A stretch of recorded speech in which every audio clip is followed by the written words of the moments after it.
खम्मा गणी दोस्तों, आज जो हमारा पहले टॉपिक चल रहा था वह है प्रजामंडल।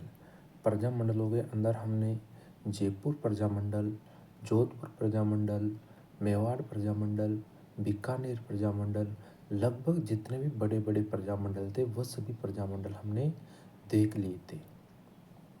और हमने स्वामी विवेकानंद जी का राजस्थान से संबंध देख लिया था। और हमने जो प्रजामंडलों के इसमें जितने भी संगठन बने थे उन सभी संगठनों को भी हमने देख लिया था। और आज जो हमारे सामने प्रजामंडल के टॉपिक में जो प्रजामंडल आया है या चल रहा है वह है भरतपुर प्रजामंडल। भरतपुर प्रजामंडल की अगर बात करें तो इसमें हम देखते हैं भरतपुर प्रजामंडल में 1912 की बात करते हैं। 1912 में हिंदी साहित्य समिति की स्थापना हुई। 1912 में क्या हुआ कि जो हिंदी साहित्य समिति की स्थापना हुई, कहाँ पर हुई? भरतपुर के अंदर। भरतपुर रियासत जो थी वहाँ पर 1912 में हिंदी साहित्य समिति की स्थापना हुई। इसकी स्थापना जगन्नाथ दास अधिकारी और गंगा प्रसाद शास्त्री ने की थी। जगन्नाथ दास अधिकारी, ये इनका नाम है, जगन्नाथ दास अधिकारी, ना कि अधिकारी ये कोई रैंक है, बल्कि किसी पोस्ट पर नहीं है, बल्कि इनका नाम ही जगन्नाथ दास अधिकारी है। और गंगा प्रसाद शास्त्री, इन दोनों व्यक्तियों ने मिलकर क्या किया? हिंदी साहित्य समिति की स्थापना की। कब की? 1912 में।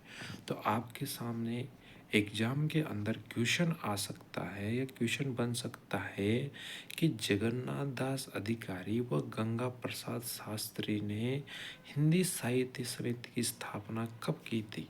तो आपको 1912 याद रखना। फिर इसके बाद में हम देखते हैं कि इस संस्था ने, कौन सी संस्था ने? हिंदी साहित्य समिति की स्थापना जो 1912 में जगन्नाथ दास अधिकारी और गंगा प्रसाद शास्त्री ने की है। इस संस्था ने भरतपुर में राजनीतिक जागृति का कार्य प्रारंभ किया था। भरतपुर के अंदर किसका कार्य? राजनीतिक जागृति का कार्य प्रारंभ किया था। जैसा कि हम सभी जितने भी प्रजामंडल हमने पढ़े उन सभी प्रजामंडलों के अंतर्गत हम देख रहे थे कि कौन सी रियासत के अंदर किसने या कौन सी समिति या कौन लोग थे जिन्होंने राजनीतिक जागृति का कार्य का श्रेय उन लोगों को जाता है या उस संस्था को जाता है। तो उसी प्रकार भरतपुर प्रजामंडल के अंदर भी हम यही देख रहे हैं कि जो भरतपुर में राजनीतिक जागृति का कार्य प्रारंभ करने वाली अगर कोई संस्था थी तो वह संस्था थी हिंदी साहित्य समिति, जिसकी स्थापना 1912 में हुई थी। और जिन व्यक्तियों ने उसकी स्थापना की थी उनमें नाम है जगन्नाथ दास अधिकारी और गंगा प्रसाद शास्त्री। तो अधिकारी जी और शास्त्री जी ने हिंदी साहित्य समिति की स्थापना की थी, जिसने भरतपुर में राजनीतिक जागृति का कार्य प्रारंभ किया था। भरतपुर के अगर शासक की बात करें तो भरतपुर का शासक था किशन सिंह। जो भरतपुर प्रजामंडल है, जब भरतपुर प्रजामंडल बना तो उस समय यहाँ के शासक कौन थे? किशन सिंह थे। किशन सिंह, इनके बारे में कहा जाता है कि इनके जो पिता थे राम सिंह, इनके पिता राम सिंह पहले यहाँ के शासक थे, लेकिन उनके हाथ से उनका ही कोई सिपाही की मृत्यु हो जाती है। इसलिए अंग्रेजों ने, मृत्यु क्या हो जाती है, उन्होंने उनका क्या है कि जो जनता थी, जनता की तरफ उनका झुकाव ज़्यादा था, यानी कि जनता को जो भी प्रजामंडल या फिर जो भी वहाँ पे राजनीतिक जागृति का कार्य कर रहे थे, वह जो भी काम करते थे उन कार्यों की वह मान लेते थे। तो उस हिसाब से इन्होंने क्या किया कि उनको मान लिया। तो उसको ये काम करने के बाद अंग्रेज़ों को लगा कि अगर यदि जो राम सिंह जी हैं, राम सिंह जी के कहने पर अगर काम हो रहा है तो हम यहाँ पर भारत में जो समाज सेवी जो भी कार्य कर रहे हैं वो सारे कार्य तो हमारे नाम से होने चाहिए। तो उनको लगा कि अगर जनता का भरोसा जो यहाँ के शासक है भरतपुर के, उनके राम सिंह जी, इनके ऊपर हो जाएगा। इसलिए उन्होंने राम सिंह जी को उनके ही एक सिपाही की मृत्यु के अपराध में उनको हटा करके उनके पुत्र किशन सिंह या कृष्ण सिंह को शासक बना दिया जाता है। लेकिन किशन सिंह उस समय नाबालिग था, तो नाबालिग था तो इन्होंने एक कमेटी का गठन किया और वह कमेटी उसका शासन चला रही थी वहाँ पे। तो जिस समय राम सिंह को हटाया था तो उस समय 1900 में हटाया था, तो उसी समय इसको राजा बना दिया गया था। लेकिन इन्होंने जो अपना राज कार्य है, मतलब जो शासन संभाला, वो 1919 में 1919 से 1929 के बीच में संभाला था। और इन्होंने 1900 में ही इनको शासक बना दिया गया था इनके पिता के स्थान पर। लेकिन इन्होंने जो शासन का कार्य है वो 1919 में संभाला था, 1919 से 1929 तक। तो भरतपुर रियासत में सुधारों का काल माना जाता है। कब से कब तक? 1919 से 1929 तक भरतपुर रियासत में जो सुधारों का काल माना जाता है। भरतपुर के शासक किशन सिंह का काल है। या 1900 में इनको शासक बना दिया गया था, लेकिन नाबालिग होने की वजह से एक कमेटी का गठन किया जाता है अंग्रेजों के द्वारा, और वो कमेटी यहाँ पर शासन करती है।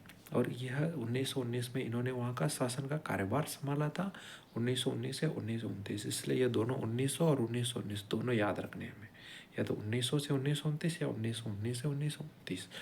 भरतपुर रियासत में सुधारों का काल माना जाता है। कब से कब तक? 1919 से 1929 तक। अब इसी के बारे में आगे बता रखा है कि जो कृष्ण सिंह है, कृष्ण सिंह या फिर इनको किशन सिंह के नाम से भी जाना जाता था, तो पहले भरतपुर के शासक उनके पिता राम सिंह थे। यानी कि जो किशन सिंह है या कृष्ण सिंह है, इनके पिता भरतपुर के शासक थे। लेकिन राम सिंह को, यानी कि जो कृष्ण सिंह जी के पिता है राम सिंह जी, इनको अंग्रेजों ने अपने ही नौकर की हत्या के आरोप में पद से हटा दिया। क्योंकि ये जो समाज से संबंधित कार्य कर, जनता के भलाई के कार्य कर रहे थे, उनसे अंग्रेज कुछ नहीं थे। और उनसे कुछ नहीं थे तो इन्होंने इनके ऊपर आरोप लगाया कि आपने आपके एक नौकर की हत्या की है, इसलिए आपको आपके पद से हटाया जाता है। इसलिए कृष्ण सिंह जी के पिता राम सिंह जी को, कृष्ण सिंह जी से पहले उनके पिता भरतपुर रियासत के शासक उनके पिता राम सिंह जी थे। लेकिन राम सिंह जी को अंग्रेजों ने अपने ही नौकर की हत्या के आरोप में पद से हटा दिया गया, और 1900 ईस्वी में कृष्ण सिंह को भरतपुर का शासक बना दिया। क्या किया? 1900 ईस्वी में कृष्ण सिंह को भरतपुर का शासक बना दिया। लेकिन कृष्ण सिंह नाबालिग थे, इसलिए 1900 से 1919 तक शासन का नियंत्रण वाली संरक्षण परिषद के हाथों में रहा। यानी कि 1900 ईस्वी में जो कृष्ण सिंह जी हैं, कृष्ण सिंह जी के पिता राम सिंह जी हैं, उनके पिता भरतपुर के शासक थे पहले, 1900 से ईस्वी से पहले। 1900 ईस्वी से पहले कृष्ण सिंह के पिता राम सिंह जी शासक थे, लेकिन उनको उनके ही एक नौकर की हत्या के आरोप में अंग्रेजों के द्वारा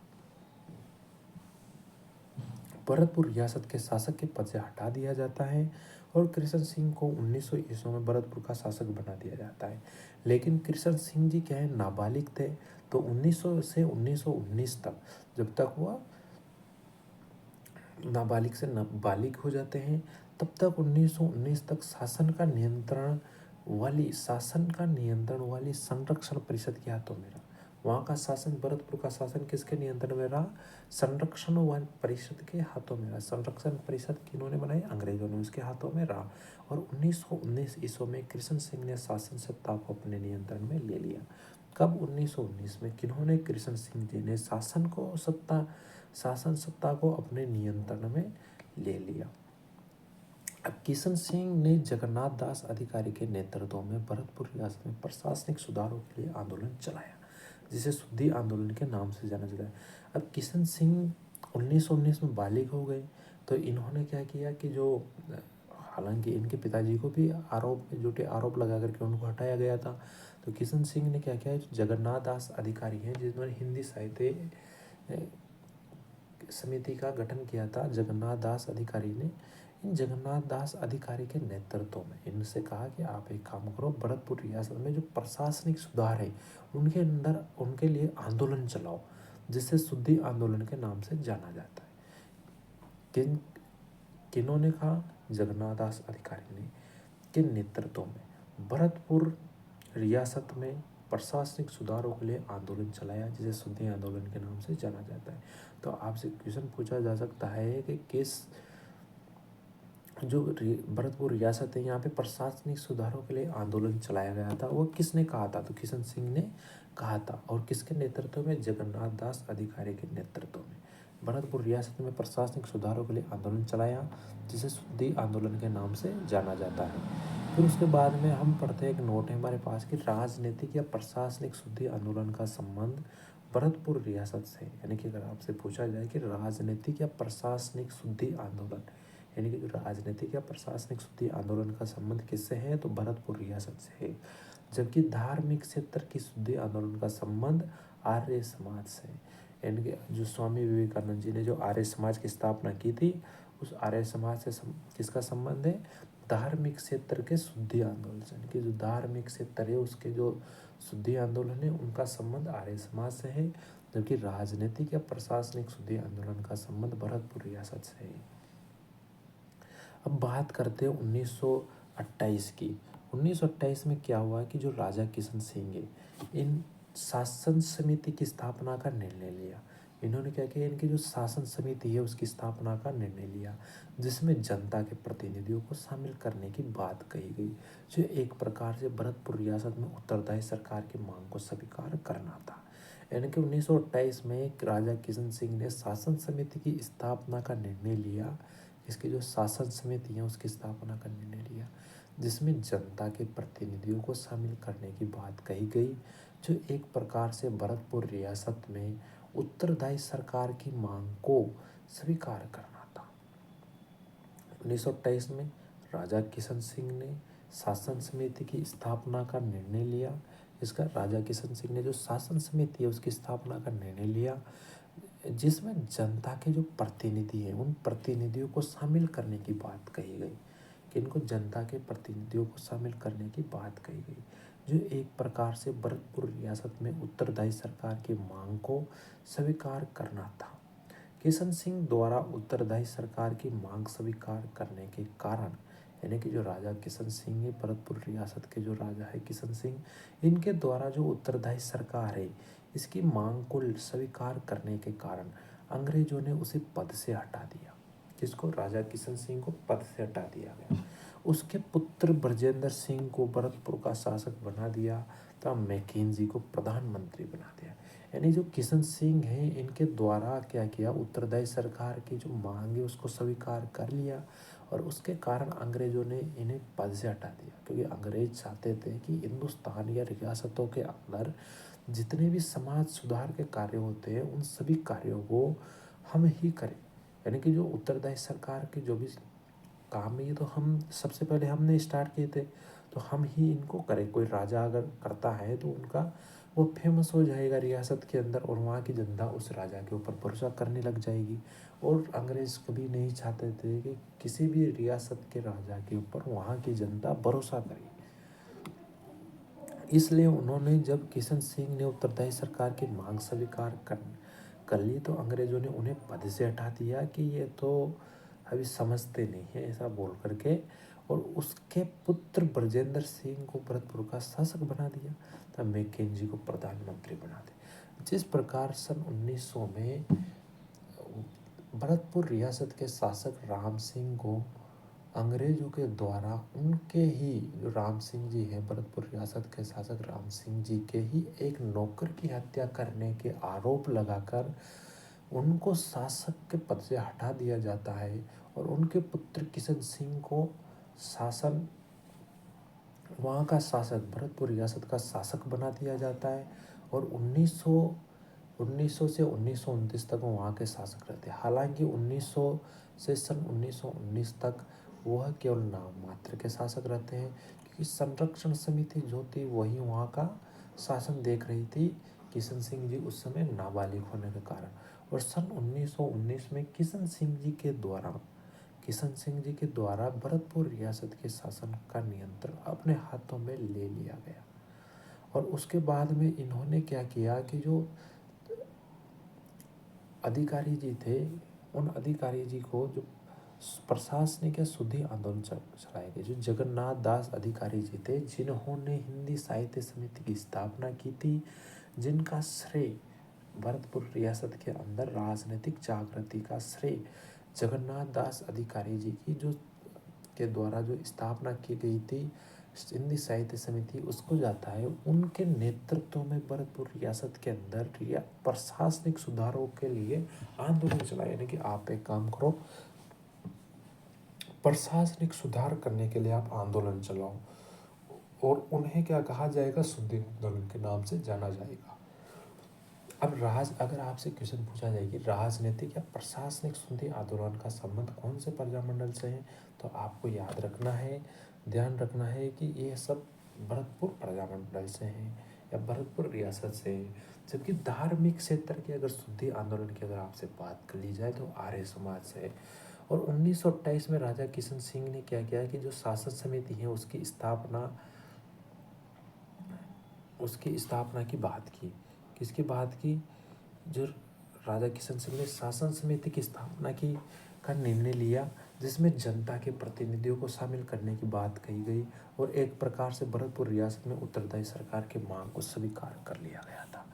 और किशन सिंह द्वारा उत्तरदायी सरकार की मांग स्वीकार करने के कारण अंग्रेजों ने उसे पद से हटा दिया, और उसके पुत्र जो ब्रजेंद्र सिंह है उनको भरतपुर का शासक बना दिया। तथा मैकेंजी को याद रखना है कि जब भरतपुर के शासक 1929 में भरतपुर के शासक किशन सिंह को उनके पद से हटा दिया जाता है, तो उनके पुत्र ब्रजेंद्र सिंह को भरतपुर का शासक बना दिया जाता है। तो उनका प्रधानमंत्री किनको बनाया जाता है? उनका प्रधानमंत्री मैकेंजी को बनाया जाता है।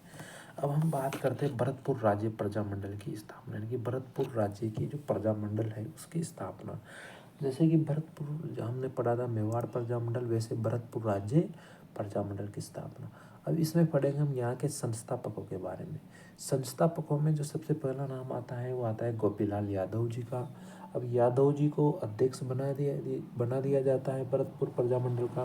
भरतपुर राज्य प्रजामंडल की जो स्थापना है, इनके जो अध्यक्ष थे वो थे गोपीलाल यादव, और यादव जी को इस प्रजामंडल का अध्यक्ष बना दिया जाता है। दूसरा नाम इनमें आता है किशनलाल जोशी जी का, किशनलाल जोशी साहब का। और एक आता है मास्टर आदित्येंद्र नाथ का। मास्टर आदित्येंद्र नाथ, ये नाम याद रखना है आपको। आगे एक और नाम आएगा, उनका भी मास्टर साहब के नाम से आएगा, तो इनका नाम भी मास्टर आदित्येंद्र नाथ का संबंध भी भरतपुर राज्य प्रजामंडल से। एक जुगल किशोर चतुर्वेदी जी थे, तो जुगल किशोर चतुर्वेदी जी का संबंध भी किससे है? भरतपुर राज्य परिषद से। और गौरीशंकर मित्र, इनका संबंध भरतपुर राज्य परिषद से। तो आपको फिर से मैं एक बार और बता देता हूँ, आपको याद रखना है गोपीलाल यादव जो कि भरतपुर राज्य प्रजामंडल के अध्यक्ष थे, किशनलाल जोशी, मास्टर आदित्येंद्र नाथ, जुगल किशोर चतुर्वेदी, गौरीशंकर मित्र। अब बात करते हैं 23 दिसंबर 1939 को भरतपुर प्रजामंडल और सरकार के मध्य समझौता हुआ। यानी 23 दिसंबर 1939 को, जब कौन थे यहाँ के शासक? ब्रजेंद्र सिंह जी थे, क्योंकि किशन सिंह जी को 1929 में हटा करके उनके पुत्र ब्रजेंद्र सिंह जी को भरतपुर रियासत का शासक बना दिया जाता है, और मैकेंजी को उनका प्रधानमंत्री बना दिया जाता है।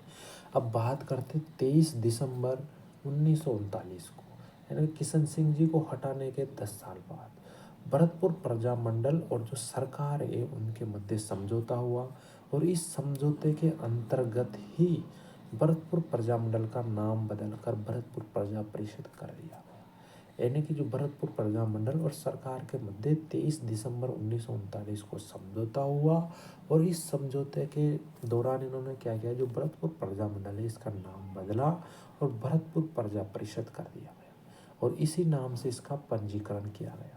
यानी कि मैंने पहले भी बताया था आपको कि कोई भी संगठन बनता है तो संगठन का पंजीकरण होता है सरकार के द्वारा। जिस प्रकार जयपुर प्रजामंडल का हीरालाल शास्त्री जी के समय पंजीकरण कर दिया गया था 1940 में, उसी प्रकार भरतपुर प्रजामंडल का भी पंजीकरण किया गया। लेकिन भरतपुर प्रजामंडल का पंजीकरण भरतपुर प्रजा परिषद नाम चेंज किया गया, भरतपुर प्रजामंडल का नाम बदलकर भरतपुर प्रजा परिषद कर दिया गया, और इसका नाम पंजीकरण किया गया। अब इसके बाद में बात करते हैं हम कि 1939 में क्या हुआ कि जो अंग्रेजों के द्वारा फकीर चंद कपूर, नाम है इनका फकीर चंद कपूर, और फकीर चंद कपूर ने अंग्रेजों की ओर से एक जमींदार किसान सभा की स्थापना की। किसकी की 1939 में फ़कीर चंद कपूर ने, सन 1939 में फ़कीर चंद कपूर ने जमींदार किसान सभा की स्थापना की, जो प्रजामंडल विरोधी और सरकार समर्थक थी। यानी कि जो प्रजामंडल का तो विरोध करते थे और सरकार के समर्थक में थे। कौन? जमींदार किसान सभा। और जमींदार किसान सभा की स्थापना में किनका नाम आता है? फ़कीर चंद कपूर का। फ़कीर चंद कपूर का 1939 में इन्होंने जमींदार किसान सभा की स्थापना की, जो प्रजामंडल विरोधी और सरकार समर्थक थी। सन 1945 की बात करते हैं। सन 1945 में जो भरतपुर प्रजामंडल है, इन्होंने बाबू राज बहादुर के नेतृत्व में, कौन से? बाबू राज बहादुर। बाबू राज बहादुर, इनका नाम आपको याद रखना है। इनके नेतृत्व में इंडोनेशिया दिवस मनाया गया। इनके नेतृत्व में कौन सा दिवस मनाया गया? बाबू राज बहादुर के नेतृत्व में इंडोनेशिया दिवस मनाया गया। अब बात करते हैं भरतपुर प्रजामंडल से संबंधित महिलाओं के बारे में। तो भरतपुर प्रजामंडल से संबंधित महिलाओं की अगर बात करें तो इनमें नाम आता है सुशीला त्रिपाठी जी का। किनका नाम आता है? सुशीला त्रिपाठी। अगला नाम आता है जमुना देवी। अगला नाम आता है सरस्वती बोरा। सरस्वती बोरा जी की कुछ विशेष बात है कि इन्होंने भरतपुर में प्रजा परिषद आंदोलन का नेतृत्व किया। किसका? भरतपुर में जो भारत छोड़ो आंदोलन का नेतृत्व किसने किया था? भरतपुर में भारत छोड़ो आंदोलन का नेतृत्व सरस्वती बोरा जी ने किया था। और राजस्थान के अंदर कौन सी 2 रियासतें थी जिन्होंने भारत छोड़ो आंदोलन में भाग नहीं लिया था? उनमें एक नाम है जयपुर प्रजामंडल और एक अलवर प्रजामंडल। हालांकि जयपुर प्रजामंडल में कुछ लोगों ने भाग लिया था, मतलब दूसरे किसी को आज़ाद मोर्चा नाम से एक बाबा हरिश्चंद्र नाम के जो कार्यकर्ता थे प्रजामंडल के, उन्होंने बाबा हरिश्चंद्र के नेतृत्व में प्रजा मोर्चा नाम से एक आज़ाद मोर्चा नाम से एक संगठन बनाया और उसने भारत छोड़ो आंदोलन में भाग लिया था।